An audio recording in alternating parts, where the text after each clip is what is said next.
Sorry about that. This is part 2 of Revelation 8:1. Please watch part 1 first. I had an abrupt step. So the second question that I wanted to answer was, what was restrained behind that seventh seal? What was the seventh seal restraining? And we see that the first seal, the rider on the white horse comes. The second one, war is unrestrained, famine, death, persecution, celestial type of events. And then we see 7 is not stated of what exactly it shows. And I believe that the 7th one was restraining the mystery of iniquity. So we know that in the first trumpet, we see one who is coming with a bow and with an arc. Really, he's coming. When the Antichrist first comes on the scene, he comes as a man of peace, and we read that by peace he will destroy many. And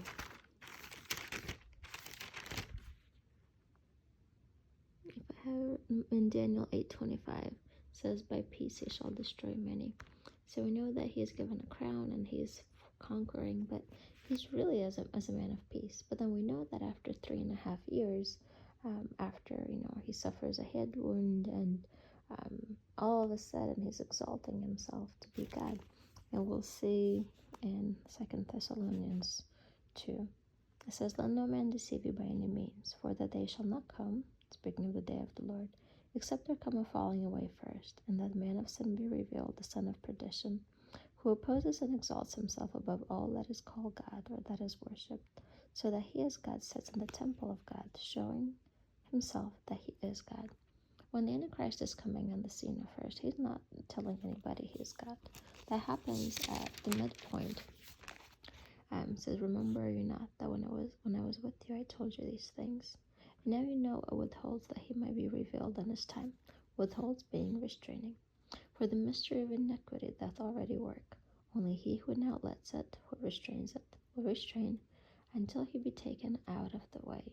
And then shall the wicked be revealed, whom the Lord shall consume with the spirit of his mouth, and shall destroy with the brightness of his coming. Even him whose coming is after the working of Satan with all power and signs and lying wonders.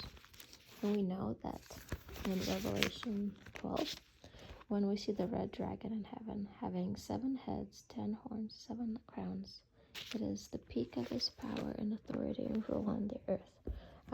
Sister Donna had a video on it a few days ago with amazing revelation knowledge, where we see he had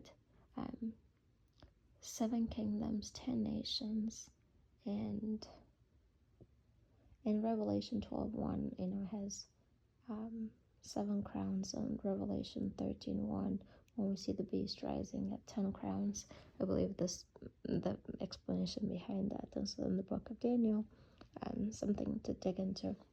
So he's at the fullness and the peak of his power. So to some extent, the first and the last seal are both speaking of the Antichrist and the work he'll do. The first part being a white horse, but then in the last seal, kind of like Jesus, always mimicking the things of God, with Jesus being the first and the last. The Antichrist in this case does represent the first and the last seal. First one being as a man of peace, and the 7th one is when the mystery of iniquity is revealed, when he comes with all the working of Satan, with all power, all sides, and all lying wonder. And I believe that when the 7th seal is opened, that's what's being unrestrained, the mystery of iniquity. And therefore, when all of the restrainer is removed, there is silence in heaven, for the grief of God will be very great. I pray this blesses you. Have a great one.